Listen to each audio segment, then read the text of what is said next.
Well, good morning. I'm Brian Reagan. This is Tyler Kelly. And we welcome you on this Thursday morning as we continue our study in the book of Proverbs, chapter 8, verses 32 through 36, Tyler. And now, my children, listen to me. Happy are those who keep my ways, hear instruction, and be wise, and do not neglect it. Happy is the one who listens to me, watching daily at my gates, waiting beside my doors. For whoever finds me finds life and obtains favor from the Lord.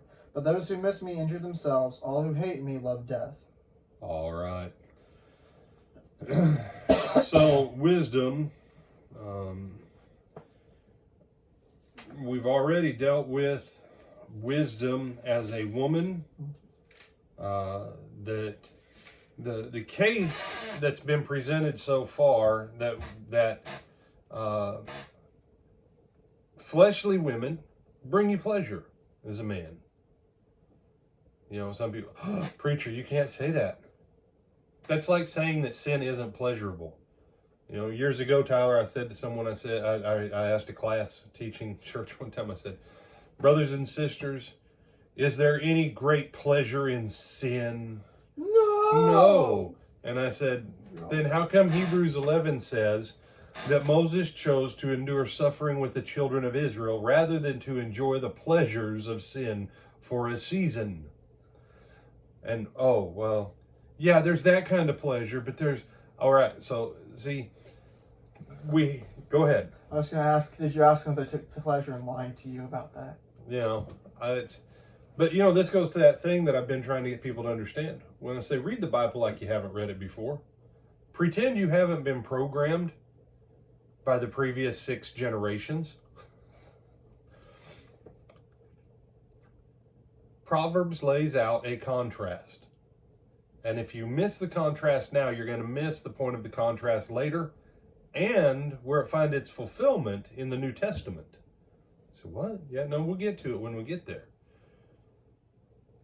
Women are pleasurable. Again, there's only 2 guys who say that they aren't. All right? And one group of them is liars, and, well, we don't want to get in trouble with Facebook or anybody else for saying the other category. You know, but the simple fact is, God says, I have a plan, I have a way for you that actually brings you better pleasure, longer lasting pleasure, and it's pleasure that endures. You say, well, isn't that the same as long lasting? No. Enduring pleasure is it benefits you now, it benefits you all the way into eternity.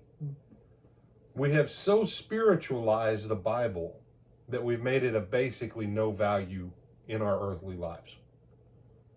But if you will understand that God's wisdom is just as pleasurable as the embrace of a good-looking lady. Now, so you're body shaming. No, I'm not.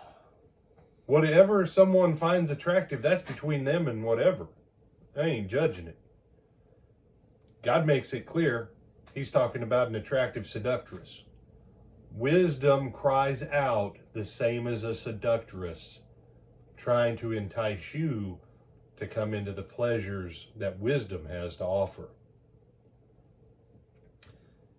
Because in the New Testament, wisdom, and I'm just going to reference it, but in the New Testament, we have something that is made to us as wisdom now. And the issue is whether we desire and lust and pursue wisdom the same way that we lust and desire and pursue other things in life. And what does God say? Whoever finds me, whoever finds wisdom, finds life and obtains favor from the Lord. Obtains favor from the Lord. Tyler, are you blessed and highly favored? I think so. I don't have to think it. I know it because he said it.